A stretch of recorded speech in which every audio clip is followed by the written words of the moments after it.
মনে করেন একজন মা গর্ভবতী অবস্থায় তিনি ঘুরতে গিয়েছেন বা যে কোনো কারণে আফ্রিকার জঙ্গলার ভিতরে মা হারিয়ে গিয়েছে, এই মুহূর্তে বাচ্চা ভূমিষ্ঠ হয়েছে, মা ইন্তিকাল করেছে। বাচ্চাটাকে আল্লাহ তাআলা যেই কোনো রহমতের চাদর দিয়ে ধীরে ধীরে তাকে বড় করেছেন। কথা বুঝতেছেন আপনারা? তার আশপাশে ডানে বামে কোনো মানুষ নাই, কেউ নাই, কারো থেকে ভাষা শিখবে সেটাও নাই। এই মানুষটা কারো থেকে দিন ধর্ম শিখবে এটাও সম্ভব না, কারণ এই গহীন জঙ্গলের ভিতরে সে একা। তাহলে এই ব্যক্তির উপরে আল্লাহর উপরে ঈমান আনতে হবে কি হবে না? সে রবের পরিচয় সম্পর্কে জানে না, রবের দাওয়াত তার কাছে পৌঁছে নাই। তাহলে ওই ব্যক্তিটাও কি আল্লাহর উপরে ঈমান আনা জরুরি কি জরুরি না? এই ব্যাপারে শরীয়তের মাসালা কি সেটা বলে। আমি কথাটা বুঝাতে পারছি কিনা? কত কঠিন কথা, যেখানে তাকে বুঝানোর মতো কেউ নাই, আল্লাহ পরিচয় দেওয়ার কেউ নাই, আল্লাহ যে একজন আছে সে জানেই না। তাহলে কি করবে? এই মুহূর্তে কি তার উপরে ঈমান আনা ফরজ? সমস্ত ফুকাহায়ে কেরামের শরীয়তের মাসআলা হচ্ছে ওই ব্যক্তির উপরও ঈমান আনা ফরজ। ওই ব্যক্তির উপরে কি আনা ফরজ বলেন? ভালো করে শুনেন, আজকে এমন এক কথা শুনবেন, ওই ব্যক্তির উপরও ঈমান আনা জরুরি, ফরজ। এবার প্রশ্ন হচ্ছে সে জানবে কিভাবে? মুফাসসিরিনে কেরাম বলেন ওই ব্যক্তি রবের পরিচয় পাওয়ার জন্য গবেষণা করতে থাকবে, চিন্তা ফিকির করতে থাকবে। যেমন চিন্তা ফিকির করেছেন ইব্রাহিম, হযরত খলিলুল্লাহ। পিতা ছিল আযার, মা ছিল মূর্তি পূজারী, আগুন পূজারী, কিন্তু তারপরেও তিনি কোনো শিরিক করে নাই। রবের ভাবে রবের তালাশ করতেছিল, রবের সৃষ্টির ভিতরে সব কিছু তালাশ করতেছিল। তিনি সর্বপ্রথম তারকা দেখে মনে করেছিলেন এগুলো মনে হয় আমাদের রব। দেখলেন দিনের আলোতে তারকাগুলো অন্ধকার হয়ে যায়, তারার কোনো অস্তিত্ব নাই। খলিলুল্লাহ ভাবলেন যিনি আমার রব হবেন তার অস্তিত্ব যদি বিলীন হয়ে যায় তিনি কখনো রব হতে পারে না। এবার তিনি মনে করলেন এই তারকাগুলোর ভিতরে সবচেয়ে বড় একটা চন্দ্র দেখা যায়, চন্দ্রটা আমার রব।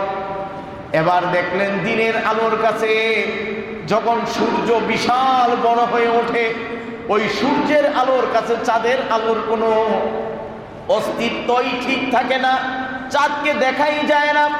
তিনি ধারণা করে নিলেন না না না, এই চাঁদ আমার রব হতে পারে না, সূর্যটাই আমার রব। এবার দেখলেন মাগরিবের পর যখন সূর্য ঢলে যায়, সূর্য তার আপন গতিতে থাকতে পারে না। খলিলুল্লাহ ভেবে নিলেন না না না, এটাও আমার রব হতে পারে না। তাহলে আমাকে কে তৈরি করেছেন? কে এই নবমণ্ডল ভূমণ্ডল বানিয়েছেন? আল্লাহর সৃষ্টি দেখে দেখে তিনি রবের পরিচয় পেয়েছেন। বলেন আল্লাহু আকবার। আমার ভাইরা শুধু তাই নয়, সমস্ত মানুষের জন্য জরুরি হচ্ছে কে এই গোটা পৃথিবী বানালেন, কে এই গাছ সমুদ্র নদী নালা মাছগুলোকে বানালেন, কে এই গোটা অট্টালিকা পৃথিবীকে তৈরি করলেন। এই সৃষ্টিগুলো দেখে দেখে রবের পরিচয় বের করে রবের উপর ঈমান আনা। আমার ভাইয়ারা, এই জন্যই আমরা আজকের যে আলোচনা করব, আল্লাহ তাআলা সূরাতুদ দুহার 7 নম্বর আয়াতের ভিতরে রাসূল সম্পর্কে বলেন ওয়া ওয়াজাদাকা দাল্লান ফাহাদা। নবী গো, আপনি যখন নবুয়ত পান নাই, আপনার উপরে যখন আল্লাহর পরিচয় আসে নাই, আপনার ছোট্ট জীবন থেকে 40 বছর আগ পর্যন্ত আপনি কোন অবস্থায় ছিলেন? নবী গো, আপনার বাবা আপনার দাদা তারাও তো মূর্তি পূজারী ছিল। কি ছিল জোরে বলেন না? মূর্তি পূজারী ছিল। সব খানায় কাবার চতুর্দিকে মূর্তি আর মূর্তি, লাত উজ্জা সব। আর রাসূলুল্লাহ সাল্লাল্লাহু আলাইহি ওয়াসাল্লাম ছোট্ট জীবন থেকেই তিনি কখনো মূর্তির কাছে মাথা নত করে নাই। আল্লাহু আকবার কোন। আগে আকীদা সাফ করেন, আকীদা স্পষ্ট করেন। রাসূলুল্লাহর ইতিহাসে নাই তিনি কোনো দেব দেবীর পূজা করে নাই।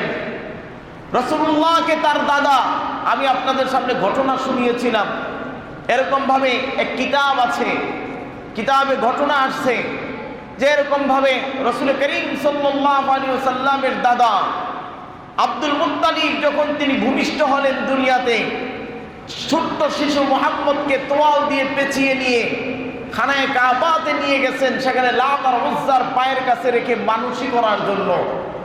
কারণ এই বাচ্চা দুনিয়াতে আসার আগেই তার বাবা মারা গেছে, আর কোনো অকল্যাণ যদি করে এই ছেলের জীবনে না আসে, তিনি মান্যত করার জন্য লাত আর উজ্জার মূর্তির পায়ের কাছে মুহাম্মদকে রাখার জন্য নিছে।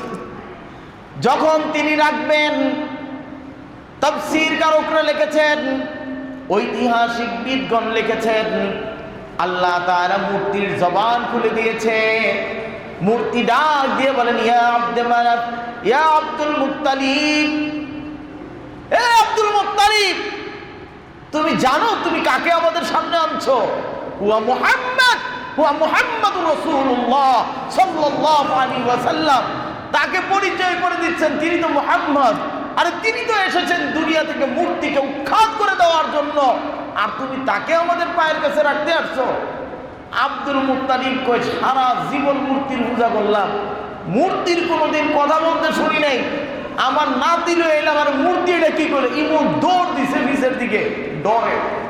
আল্লাহ তাআলা ছোট্ট জীবনও আল্লাহ নবীর উপরে মূর্তির কোনো আসর করতে দেয় নাই, বলে সুবহানাল্লাহ। রাসূল করিম সাল্লাল্লাহু আলাইহি ওয়াসাল্লাম ছোট্ট থেকেই বড় সভ্য ভদ্র, সবচেয়ে বড় নম্র ভদ্র ছিলেন। চেহারাটা দেখলেই মনে হতো আরবের ভিতরে সবচেয়ে শান্ত একজন সুন্দর সুদর্শন পুরুষ।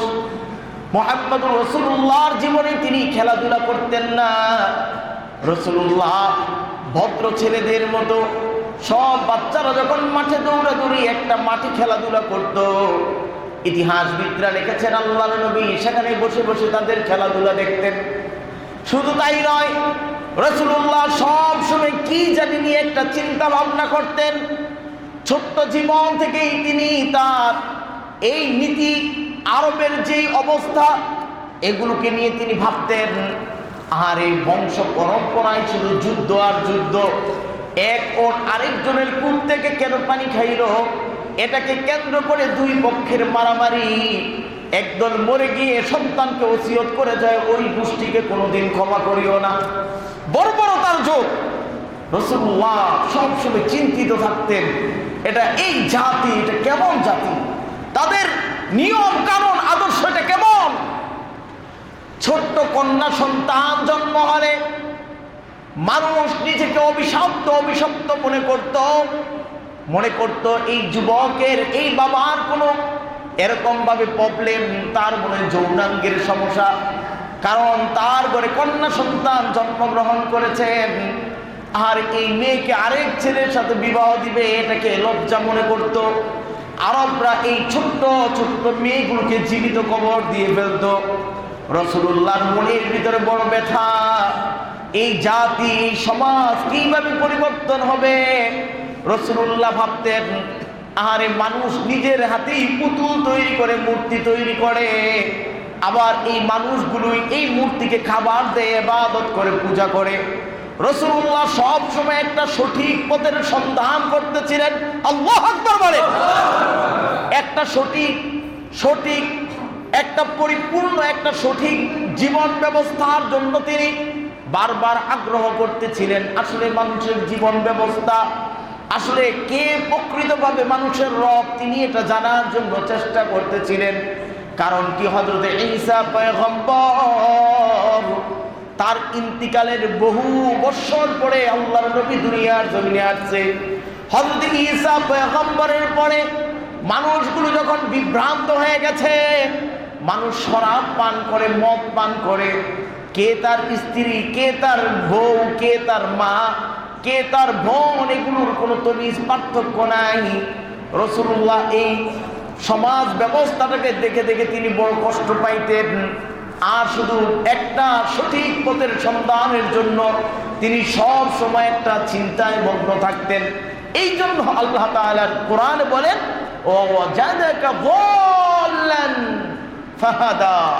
রাসূলুল্লাহ সাল্লাল্লাহু আলাইহি ওয়াসাল্লাম দেখেন, উস্তাদ ছাড়া কোরআন পড়লে গুমরা হয়ে যাবে গা।